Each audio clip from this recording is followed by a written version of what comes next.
Despite Fujifilm releasing several new cameras in recent months, the X-T4 is still the camera I received the most questions about.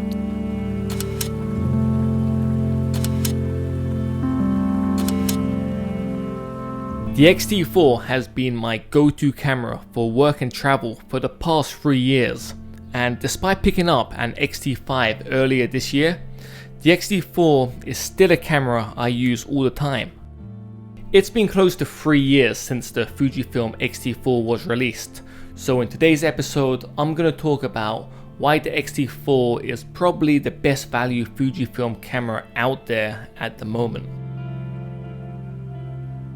Also, towards the end of the video, I'm going to share my thoughts on the X-T4, having used it for 3 years, and also discuss how it's going to hold up for years to come. Finally, I'll also briefly talk about the X-T3. The price of the X-T4, especially in the second-hand market, is a huge factor to why this camera is such a good option in 2023. When Fujifilm released the X-T4 back in April 2020, it actually didn't feel like a massive upgrade over its predecessor, the X-T3, especially in the photography department. However, following the releases of the X-T5 and X-H2, the X-T4 has become an increasingly attractive option as its price has fallen. So these days in the second-hand market, you can easily find a near perfect X-T4 for around £900, which is pretty great value for what you're getting and is nearly half the price of a new X-T5. Now it's important to note, it's the price of the X-T4 in the second-hand market which makes it worth it. I don't think anybody should be picking up a new X-T4 at this point. It retails for about £1,400, which is only £200 or £300 cheaper than a new X-T5. The Fujifilm X-T5 came out in late 2022 and has an improved sensor, but for most users you probably won't be able to tell a difference. It's not to say that the X-T5 is a bad camera by any means. But if you're new to photography or you're looking to save some money, I'd say get an X-T4, save that money and spend it on trips abroad, or if not, get a lens instead. Now fortunately, there's quite a few websites which are dedicated to photography gear. They do checks on the gear, they make sure that it's all working, they clean it, and you also get warranty with that second-hand gear. I do this all the time. The 56 1.2 I picked up recently, that was from the used market, and as I said, it's just a really easy way to save money when you're buying new gear.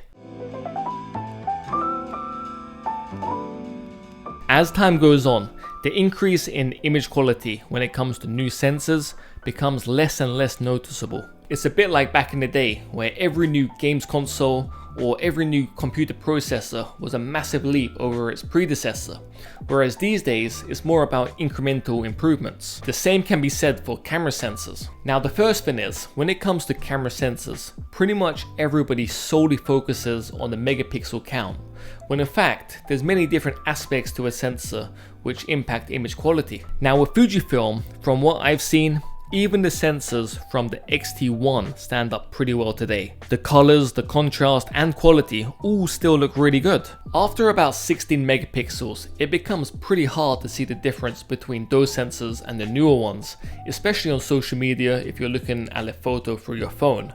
The same can be said for prints. Unless you're printing something really large, for most print sizes, a 16 megapixel sensor is going to be more than enough. Recently, I've been shooting with the X-T5 with its 40 megapixel sensor, and it's actually pretty hard to tell the difference between the photos I take on that camera and the ones I take on the X-T4. That's not to say there aren't any advantages to the X-T5 and its sensor. There are. That's a fantastic camera and a fantastic sensor. But for the majority of users, you probably won't be able to tell a difference. Like honestly, unless you're pixel peeking, it is very hard to tell the difference between any photo you take on the X-T4 and the X-T5. Now as I just said, there are benefits. For example, on the X-T5, I can crop in a lot more without losing quality. Now while that is a nice feature, it's not a deal breaker for me. and I don't really have an issue shooting on my X Pro 2 even, which is about 4 or 5 years old. So getting back to the point, the 24 megapixel sensor in the X-T4 is more than good enough. It's going to take great photos today and great photos for many years to come. Now the X-T4's video features were the reason why I upgraded from the X-T3 in the first place, and I've loved using this camera for video. All the cinematic episodes so far on this channel were filmed on the X-T4, and again with this sensor you're capturing 4K, so you're going to be future-proofed for many years to come. So in 2023, 3 years since its release, the X-T4 is still taking great photos, still recording great video, and it's going to take great photos and record great video at a professional level for many years to come. And for under £900, I think that's pretty good value. On a quick side note, if you do like the look of the photos in this episode, they were all edited using my preset pack, which is currently on sale, and also help support this channel. If you're interested, I have a link down below in the description. Also, if you can hit that thumbs up button, it makes a massive difference to the channel, and if you haven't already, please remember to subscribe. Before sharing my thoughts on the X-T4, I'm going to briefly talk about the X-T3. Now, if you're only going to be taking photos and you have no interest in video, you can actually save yourself a bit more money by going for the X-T3 over the X-T4. When it comes to photography, the sensor in the X-T3 and even the X-T2 is very similar to the one you find in the X-T4. Image quality wise, they're near identical.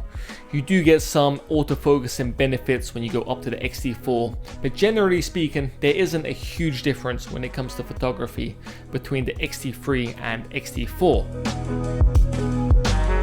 Now let's get back to the X-T4, which has been my go-to camera for both work and travel for the past 3 years. Since picking up the X-T4, I've yet to encounter a single technical issue.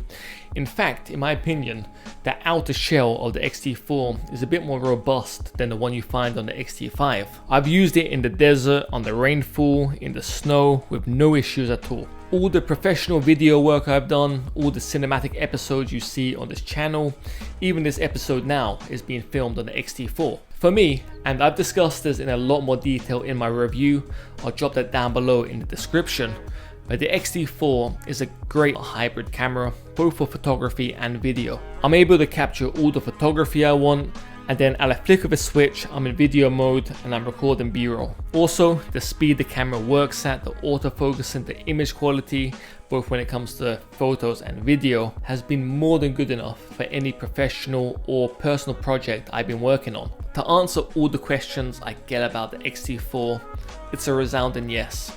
It's still a great camera in 2023, and it will be a great camera for many years to come. And for its price point in the second-hand market at the moment, I think it represents great value.